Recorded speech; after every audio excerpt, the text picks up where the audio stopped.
안녕하십니까. 코로나19 통합 뉴스룸입니다.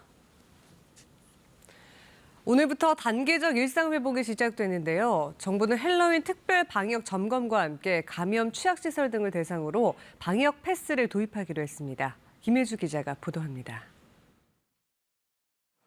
단계적 일상 회복이 시작되는 오늘부터 식당과 카페 등 다중이용시설은 하루 24시간 영업할 수 있습니다.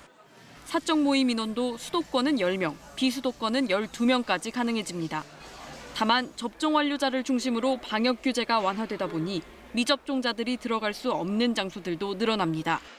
실내 체육시설과 노래방, 목욕탕 등은 접종 완료 증명서나 PCR 음성 확인서를 내야 합니다. 노인시설 이용이나 요양병원 면회도 마찬가지인데 유의해야 할 건 유흥시설의 경우 음성 확인서가 있어도 미접종자는 아예 출입할 수 없습니다. 시설을 이용할 수 없는 미접종자들 때문에 자영업자들은 걱정이 큽니다. 실제 고객 중 15% 정도는 아직 백신 접종 생각이 없으신 분들이 계시거든요. 그러다 보니까 운영하는 사람 입장에서는 아무래도 이제 환불에 대한 부담이 생겨서 정부는 단계적 일상 회복 시점과 맞물려 유행 규모가 커질까 우려하고 있습니다. 개인 간 접촉 확대, 연말 연시 사적 모임 증가, 그리고 동절기 밀폐 환경 등 감염 위험 요인의 증가도 우려되는 부분입니다. 특히 헬로윈을 계기로 확진자가 크게 늘 수 있다며 외국인 밀집 지역 등을 중심으로 특별 방역 점검을 시행하는 한편 방역 수칙을 위반한 외국인에 대해선 강제 출국 등 엄정 조치할 방침입니다. 정부는 빠른 시일 내에 인구 대비 80% 이상까지 접종 완료율을 높이겠다고 강조했습니다. 또 경남 창원의 요양시설과 관련해 대규모 집단 감염이 발생하는 등 돌파 감염이 잇따르고 있어 추가 접종에 속도를 내야 한다는 지적이 나오고 있는데 정부는 오늘부터 50대와 기저질환자를 대상으로 부스터샷 사전 예약을 받습니다. KBS 뉴스 김혜주입니다. 초등학교 6학년에서 중학교 3학년에 해당하는 12살에서 15살에 대한 코로나19 백신 접종이 오늘부터 실시됩니다. 지난달 18일부터 예약이 진행 중인 12살에서 15살 접종 예약률은 27%로 신청은 오는 12일에 마감됩니다. 예약을 마친 학생들은 오늘부터 27일까지 화이자 백신을 위탁 의료기관에서 접종받습니다. 16살, 17살 연령층은 지난해 18일부터 순차적으로 접종을 받고 있습니다. 민주당 이재명 후보가 전 국민의 재난지원금을 추가로 지급해야 한다는 의지를 또 밝혔습니다. 예산 국면이 시작되자마자 꺼낸 여당 후보의 의제인데 아직 당과 협의는 이루어지지 않은 사안으로 보입니다. 강나루 기자의 보도입니다. 운동복 차림으로 체육관에 들어선 이재명 후보. 이재명입니다. 취약증으로 꼽히는 2030 여성 표심 잡기에 나서 성평등한 일상을 강조했습니다. 공공시설이 사실은 좀 친여성적이지가 못해서 장년 남자들 중심의 시설들이라서 매우 불편하게 돼 있다고. 행사가 끝난 뒤 이 후보는 다시 전국민 재난지원금 이슈를 꺼냈습니다. 이번엔 구체적인 추가 금액을 언급했습니다. 재난지원금이 지금까지 50만 원 정도 지급됐으니 최소 30만 원에서 50만 원까지는 추가로 지원하자는 겁니다. GDP 대비 지원금 규모가 다른 나라보다 적은데 국가 역량이 부족한 게 아니라 재정 판단에 오류 같다고도 말했습니다. 이 후보의 구상대로라면 적어도 15조 원의 증액이 필요한데 시기와 방법은 당과 협의해야 할 부분이라고 했습니다. 이 후보가 연일 전국민 재난지원금을 꺼낸 건 여당 후보 자격으로 작정하고 내민 의제입니다. 이번 예산안 논의 때 검토가 불가피해 보입니다. 야당에선 곧바로 비판이 나왔습니다.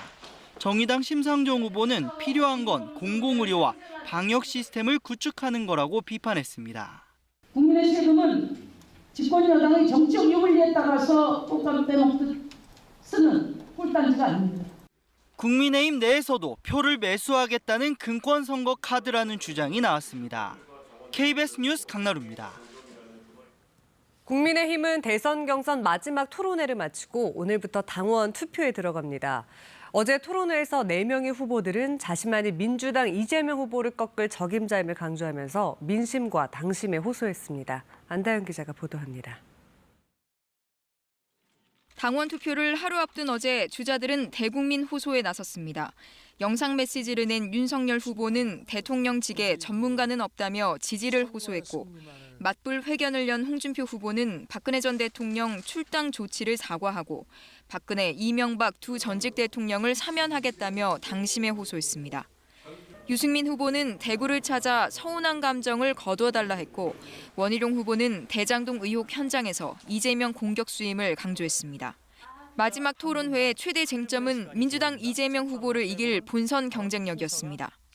오랜 세월 검찰에서 이런 부패 사건을 많이 달아왔고 이런 부패를 가장 잘 척결할 수 있는 사람으로 저를 생각할 것이라고 저는. 대통령이 수사지휘하는 것 아닙니다. 경기도 차베스, 이 베네수엘라 급행열차하고 붙으려면 아무래도 홍준표가 제일 낫지 않을까.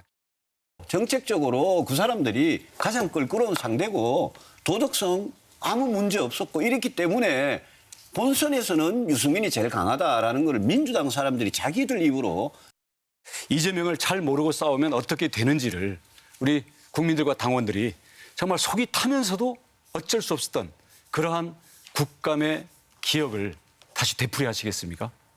중도 확장성을 놓고는 양강 주자들 간 신경전이 거셌습니다. 상구팔이라는 후보란 그 이야기 들어보셨죠? 20대에는 3%, 30대에는 9%, 40대에는 8%. 그거 가지고 본선 치르기 어렵습니다. 홍준표라고 안 하고 꿔준표라 그래서 본선에 가서는 전부 민주당 찍을 사람들인데 그걸 확장성이라고 생각을 하십니까? 국민의힘은 오늘 당원 투표를 시작하고 모레부터 이틀간 국민 여론조사를 실시해 5일 최종 대선 후보를 선출합니다. 야권의 변수가 될 국민의당 안철수 대표는 오늘 대선 출마를 공식 선언합니다. KBS 뉴스 안다영입니다. 중앙방역대책본부는 오늘 0시 기준 신규 확진자가 모두 1,686명이라고 발표했습니다. 사망자는 하루 새 9명 늘어 누적 2,858명이고 위중증 환자는 343명입니다. 백신 1차 접종은 지금까지 4,113만여 명에 맞춰 인구 대비 접종률은 80.1%를 기록했습니다. 접종 완료자는 인구의 75.3%인 3,868만여 명입니다. 4년 만에 치러진 일본 총선에서 집권 자민당이 단독으로 과반 의석을 가져가며 집권 연장에 성공했습니다. 취임한 지 한 달이 안 된 기시다 총리는 첫 시험대를 통과하며 국정 운영에 탄력을 받게 됐습니다. 도쿄 박원계 특파원의 보도입니다. 아베에서 스가, 기시다 내각으로 9년 가까이 이어진 자민당 일강 정치 체제의 벽은 높았습니다. 일본 총선의 밤샘 개표 결과 자민당이 전체 465석 가운데 과반인 261석을 확보했습니다. 모든 상임위에서 위원장을 독식하고 과반을 장악할 수 있는 절대 안정 다수 의석입니다. 政権選択選挙において信任をいただいたこのことは大変ありがたかったと思います。加えて自民党の単独過半数これも国民の皆さんにお認めいただいた。 연립여당인 공명당의 32석과 합치면 293석에 이릅니다.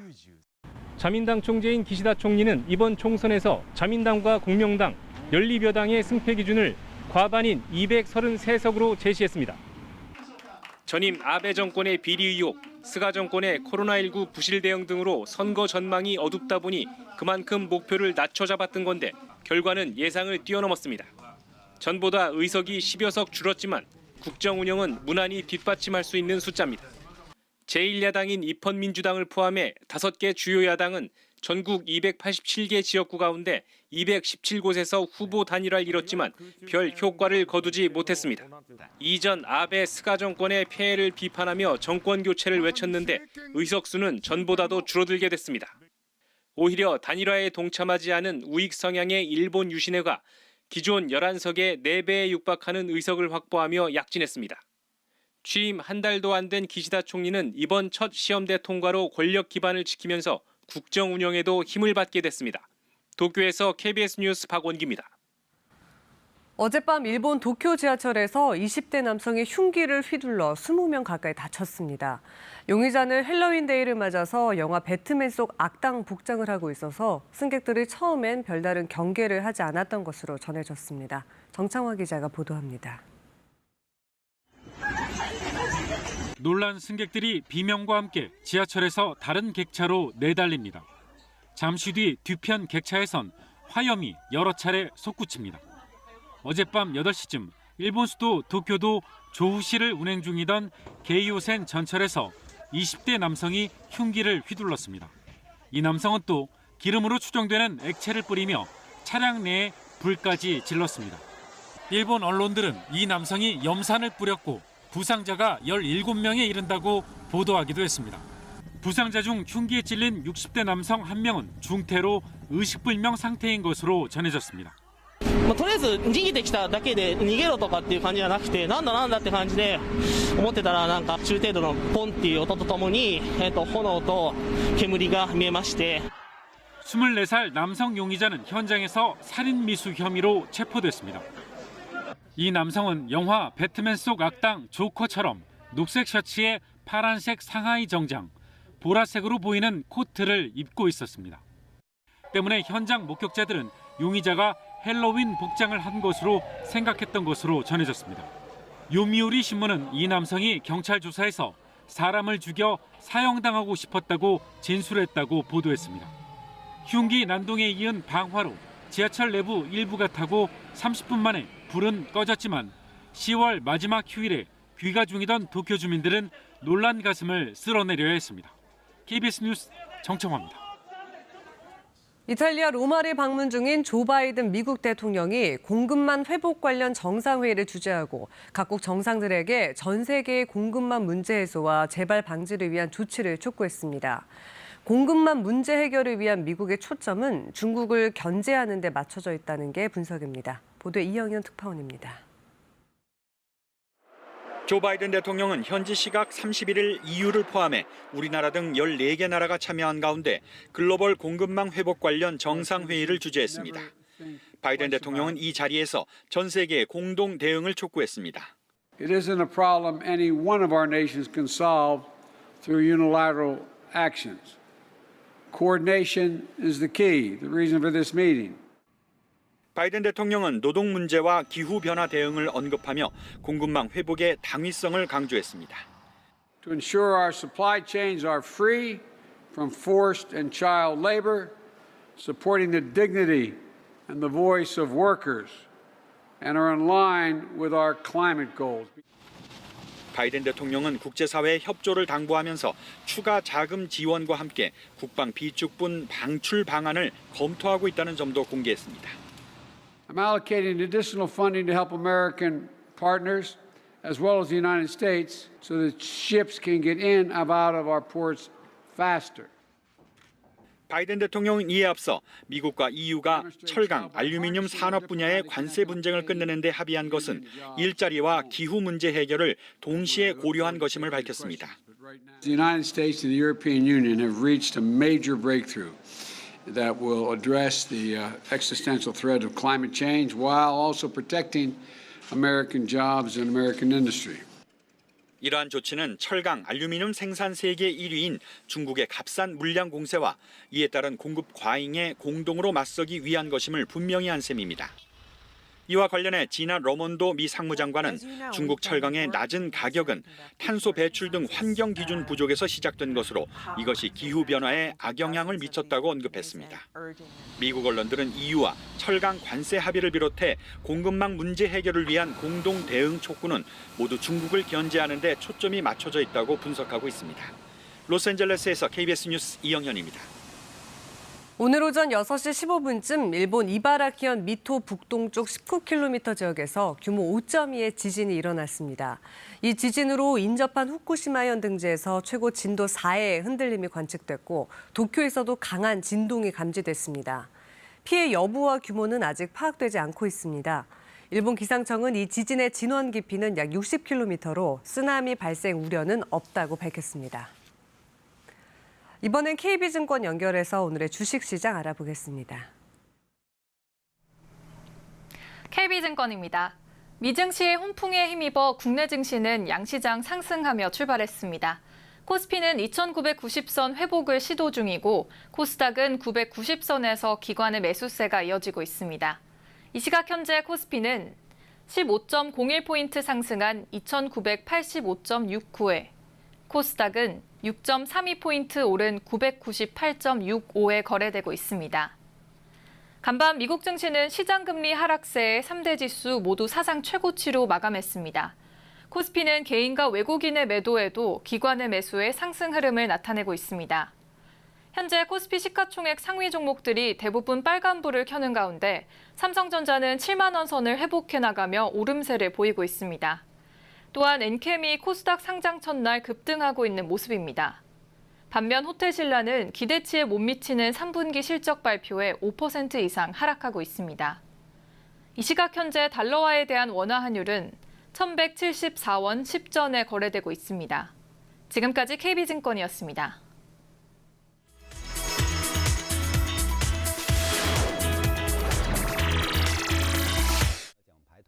2022 베이징 동계올림픽과 동계 패럴림픽의 메달 디자인이 공개됐습니다.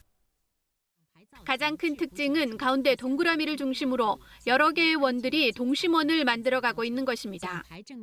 메달 앞면은 한가운데 오륜 마크를 그리고 바깥 원에는 2022 베이징 동계올림픽을 영어로 새겨 넣었습니다. 在这个正面呢，还做了祥云纹跟冰雪纹。祥云纹就是这样就跟08年的那个祥云纹联系上了。冰雪纹呢，又能体现冬奥会的一些特点。 메달 뒷면에는 동계올림픽 엠블럼을 중심으로 중국어로 베이징 동계올림픽 공식 명칭이 들어가 있습니다. 특히 메달 뒷면에 표현된 24개의 점은 별, 즉 하늘을 상징함과 동시에 24회 동계올림픽을 의미합니다. 메달의 리본은 올림픽 기간에 춘절이 있어 이를 축하하기 위해 붉은색을 채택했습니다.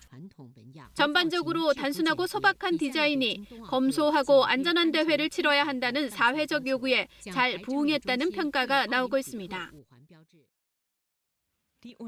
독일 서부 듀스부르크에 있는 듀스부르크 에센대학교. 이 대학교 교직원 한 명이 돈을 받고 경제학부 일부 학생들의 성적을 조작했다는 소식에 독일 사회가 충격에 빠졌습니다. 학교 측은 해당 여직원을 해고하고 수사를 의뢰했습니다. 한 매체의 보도에 따르면 이 직원은 학생들의 성적을 컴퓨터에 입력하는 일을 하면서 지금까지 최소 4년간 약 160회에 걸쳐 조작된 성적을 등록한 혐의를 받고 있습니다. 성적 조작에 연루된 학생만 50여 명에 이르는 것으로 알려졌습니다. 50유로의 평균 0.3점씩 높아졌고 800유로면 불합격한 시험도 통과한 것으로 기록됐습니다. Weil es tatsächlich um das Vertrauen in unsere Prüfungsverfahren und in die Abschlüsse, die wir hier vergeben, geht. 수사 결과에 따라 돈을 건네준 학생들도 최대 징역 5년형을 받을 수 있고 졸업생들은 졸업도 취소될 수 있어 독일 사회에 던지는 파장이 만만치 않을 것으로 보입니다. 벨기에 브뤼셀의 한 갤러리에 걸려있는 모나리자. 파리 루브르 박물관에 있는 레오나르도 다빈치의 원작 모나리자를 16세기에 모작한 것입니다. 일부 미술품 경매 전문가들은 모나리자의 모작이 수백 점에 달할 것으로 추정되지만 이 작품은 특별한 가치가 있다고 강조합니다. 무엇보다 16세기에 그려진 모작이 드문 가운데 당시 스타일을 잘 보여주고 있고 보존 상태도 훌륭합니다. Elle a été peinte au début du XVIe siècle et sur panneau. C'est-à-dire que l'ensemble des copies de la Joconde que nous connaissons sont des copies qui sont réalisées sur toile et celui-ci est peint sur panneau de chêne. 참나무 패널에 그려진 이 작품은 원작보다는 배경의 푸른색, 녹색의 색채가 강하고 무거운 느낌이 있습니다. C'est une copie très très fidèle. Donc pour moi c'est vraiment une occasion unique de pouvoir enfin réellement rencontrer la Joconde. 이 작품은 다음 달 파리 경매를 앞두고 있는데요. 다빈치와 모나리자가 갖고 있는 상징성 때문에 얼마 전 17세기 모나리자 복제작이 한화로 수십억 원에 낙찰된 만큼 미술계에서는 이번 경매에도 관심이 집중될 것으로 기대하고 있습니다. 일본 오키나와에 있었던 류큐 왕국의 중심 슈리성. 태평양 전쟁 말기 파괴됐다 1992년 복원됐지만 2년 전 화재로 또다시 소실됐습니다. 이번 재건의 목표는 류큐 왕국 시대의 모습에 최대한 가깝게 복원하는 것. 이를 위해 슈리성을 상징하는 붉은색 도료에 대한 연구가 한창입니다. 철분을 주요 성분으로 하는 철단이라는 도료를 찾기 위해 200년 전 고문서까지 조사했습니다. 고문서에 기록된 단서를 따라가다 보니 철분 덩어리를 찾아냈습니다. 이를 채취해 하루 동안 가열했더니 철단이 만들어졌고 옷을 섞어 칠해보니 만족스러운 결과가 나왔습니다. 一気にこう突破したというか、やっぱ天然の材料を使って沖縄の材料を使って今一番こう可能性が高いっていう形でいくとこの色味なんじゃないかなと。 문제는 많은 양을 확보하는 것. 연구진은 강 속 박테리아의 분해 작용 등으로 철분 덩어리가 만들어졌다고 보고 박테리아를 대량으로 배양을 하는 방법을 찾기 위한 실험에 착수했습니다. KBS 월드뉴스입니다. 지난 8월 노동자 추락 사망 사고가 난 두산중공업이 안전보건 규칙상 설치해야 할 추락 방지 시설을 공사 시작부터 마련하지 않았던 것으로 조사됐습니다. 두산중공업은 고용노동부가 작업 중지 명령을 풀어주는 조건으로 대책을 주문하자 그제야 안전 설비를 갖춘 것으로 확인됐습니다. 박기원 기자가 취재했습니다. 두산중공업 공장에서 조립 중인 풍력발전 설비입니다.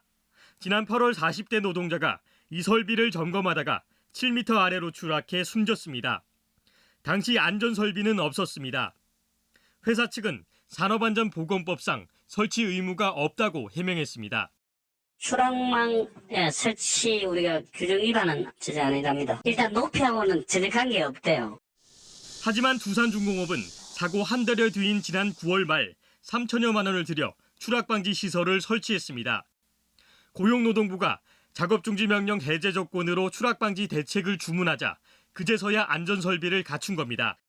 작업 발판에 설치해서 작업을 하겠다 하셔서 지금 내부 시스템에 도입을 하시는 겁니다.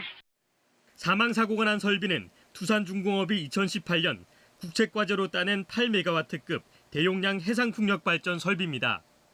지난 6월부터 조립은 시작됐지만 안전설비도 없이 진행된 겁니다.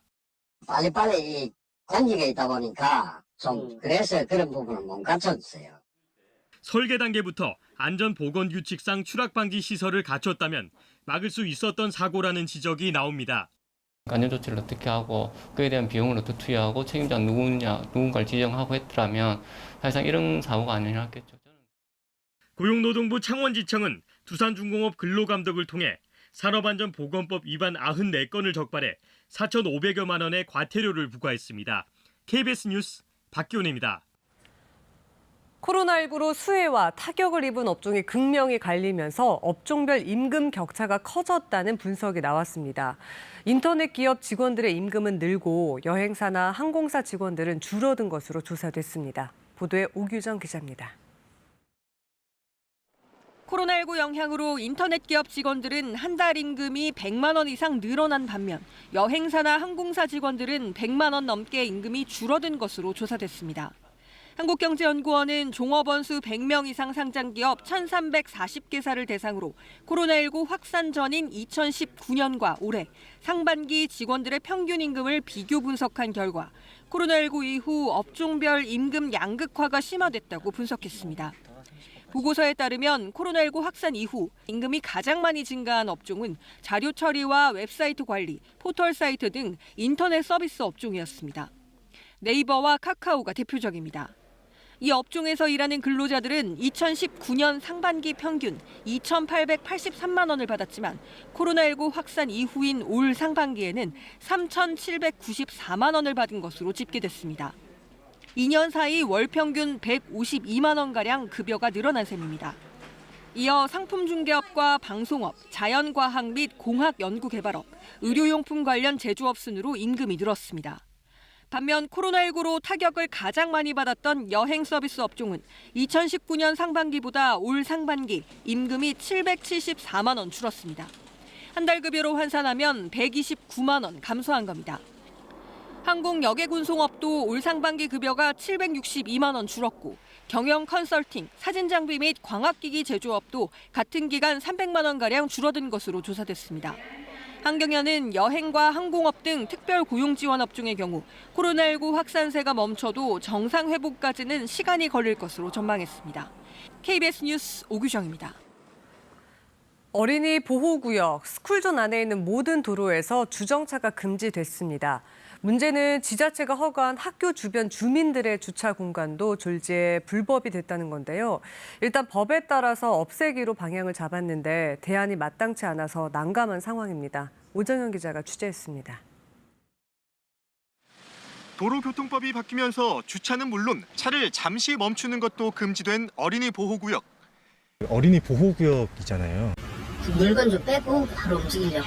네, 힘든 부분이 있어서 솔직히 좀 알지만 옛날에 바뀌기 전에 버려서 조금 나아. 학교 앞 큰 길은 단속하면 되지만 문제는 학교 주변 허가된 주차장들입니다. 초등학교가 있고요. 학교 담장 옆으로 차들을 줄지어 세워놨습니다. 학교와 도로 하나를 끼고 맞은편에 있는 주택가의 주차장인데 법대로 하면 지금 이 차들은 모두 불법 주차입니다. 지자체와 경찰이 허가했고 설치도 구청이 했는데 졸지에 주정차 금지 구역이 된 겁니다. 이해는 하죠. 학교 주변을 하도 지으니까 그런 이해는 하는데 이거 다칠 주차장이 없어요. 공용 주차장이. 이런 이유로 주정차 금지 구역이 된 주차 공간은 전북 전주 지역에만 70여 면. 전주시는 올해 안으로 주차장을 없애기로 하고 당장은 단속하지 않기로 했지만 그 뒤가 문제입니다. 대체 공간 마련이 불가능하기 때문입니다. 굉장히 난감하고 이 국회에서 어린이 보호구역 제정을 강화는 하는데 수적으로 따라갈 수 있는 여건들이 좀 안 돼요. 이게 전주시뿐만 아니라 전국적으로 다. 강화된 법 취지를 살리기 위해선 주차장을 없애야 하는 상황에 지자체도 주민도 난감하지만 뾰족한 대안은 없어 보입니다. KBS 뉴스 오정현입니다. 11월의 첫날인 오늘 아침은 중부 내륙과 경북 북부 내륙 지역에 안개가 짙게 껴있습니다. 지금 안개 분포도에 붉게 나타나고 있는 천안과 이천은 지금도 가시거리가 200m에 불과한데요. 오전까지는 안개가 자욱할 것으로 보여 안전사고가 없도록 유의하셔야겠습니다. 게다가 오늘 서쪽 지방은 미세먼지 농도가 평소보다 높겠습니다. 충북은 종일 나쁨 수준을 예상하고 경기 남부와 충남, 전북은 오전에 일시적으로 나쁨을 보이겠습니다. 오늘 아침은 평년보다 온화한 날씨였지만 내일부터는 서울이 7도 등 내륙을 중심으로 5도 안팎까지 떨어지면서 다시 쌀쌀해지겠습니다. 오늘 중부지방은 가끔 구름 많겠고요. 남부지방은 맑겠습니다. 낮 한때 충남 남부와 전북 서부 지역, 전남 서해안에는 산발적으로 빗방울이 떨어지겠습니다.